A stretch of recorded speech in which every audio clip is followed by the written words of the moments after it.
a lot of these people are not in control of their own perception. And this is why, you know, what they do a lot is they'll target someone. What they want to know is who's got the bloodline and who hasn't. Because this bloodline genetics won't manifest itself in cold-blooded behavior and all the rest of it that we see unless those codes are open. It's like having a computer. It's got lots of codes, but unless you open them, it doesn't affect the computer screen. In other words, the reality of the computer. You have to open it. And what they do is target a lot of these people. This is why they want a DNA database. They want to know who's got it and who hasn't. And that gives them, obviously, a great way of finding out. And then they target these people, and suddenly these people who know nothing about it, they're suddenly sponsored by very powerful people, and they become big in politics and law and all the rest of it. And through that, they get pulled into the secret society network, and they go through these rituals, and they think it's just some, you know, ancient ritual, it's just tradition. They don't realize that what these rituals are designed to do is to affect them genetically to open these codes. And how that manifests itself in experience is of seeing people who, for instance, came into politics with a good intent to try to make a positive contribution, and they end up, after a while, being the absolute epitome of everything they came into politics to challenge, because there's been a process of personality takeover. It's not always for that reason, but that's one of them. So what we're looking at, I would suggest, but you know, people make of it what they will, are fields where we decode the human one, but behind it is another one that looks anything but human. And someone sent me this picture. I don't know who it's of, but he's got very reptilian-type eyes. And a friend of mine has been working recently with someone who's been involved in a big iris scanning technological program. Not something I agree with, I have to say, iris scanning, but what he found, and he's into none of this stuff, what he found as these people looked very closely at 2,300 eyes, to their amazement, in his estimation, about 4% of the eyes they looked at were of reptilian type and appearance. All over the internet, people started talking about this now, and these pictures are circulating. This might be probably is just a trick of the light, but it's very symbolic of what we're looking at. That was on the front of the Fortean Times, taking the piss out of me. I thought, thank you very much. Nice picture. I'll have that. Very symbolic. And it's all these other people and all that stuff. And another thing that you find is a number of therapists have sent me pictures. This is a common theme. Therapists working with satanically abused people, trying to get their minds back after all this abuse, and sexually abused people that have been in these mind control projects. And it's a very consistent theme that when these people who've been victims of this, they use a lot of drawing to try to draw out their memories. Again and again, what they draw are people with reptilian eyes. These are actually drawn by a satanically abused person, and these were sent to me with their permission by their therapist. Again, Roman Polanski, was talking from knowledge, shall I put it, when he made that film Rosemary's Baby in the 60s with Mia Farrow. And for anyone who doesn't know about that, if you can get hold of a copy, it's worth watching. Mia Farrow is pulled in unknowingly because they want her to interbreed with one of these non-human entities to give birth to a child of the bloodline. And this satanic group get hold of her, and they put her under mind control, and they, impregnate her and stuff. And towards the end of the film, when she starts to realize what's going on, she goes into this apartment where it all went on, and memories start to come back, and she sees the baby she gave birth to in a non-conscious state, and you have a quick flash of it in the movie, and it's a reptilian baby with reptilian eyes. Well, Polanski should know, let's put it that way. All the way through history, you have this theme of possession and of fighting the snake or fighting the dragon and all the rest of it.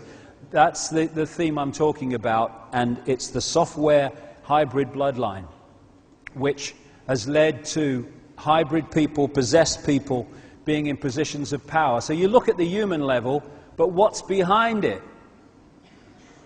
What's behind it? Now, I know something bloody strange is behind this bugger. I know from personal experience. It's very quickly, because I've told this story before. I was in a television. This is the 1980s, 1989.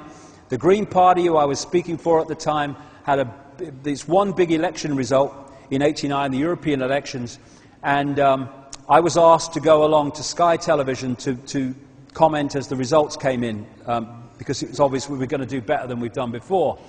And I go in to Sky Television, and I walk in, and they send me into this makeup room, and the door was open, and she leads me in, and I think the place is empty. And she sits me down, she says, "Someone will be along in a moment," and walks off. And as I turn, as she walked off, I'm looking down to my right, and there's Ted Heath, Prime Minister of Britain from 1970 to 74, the man who signed us into the European Union as it became. And he's sitting there, he's just been interviewed apparently, waiting to have his makeup taken off. So, you know, I looked at him, I said, "All right, mate, how you doing?" All that stuff. Never said a word. He's staring at the mirror on the wall, and he just turned his body, his chair, and he looked at me, never said a word throughout, ever. He looked at me with a strange look, and then his eyes started at the top of my head, and they slowly went down to my feet, and then went back again. Scanning me is all I can describe it as. And when he got back to the top, he turned, and he looked at the mirror. That was kind of strange enough, but when he was doing the scanning, his eyes went completely black. The whites, the bloody lot. I found this picture on the internet, which I think is done by some kind of contact lens or something, but it absolutely encapsulates what I saw. This total blackness.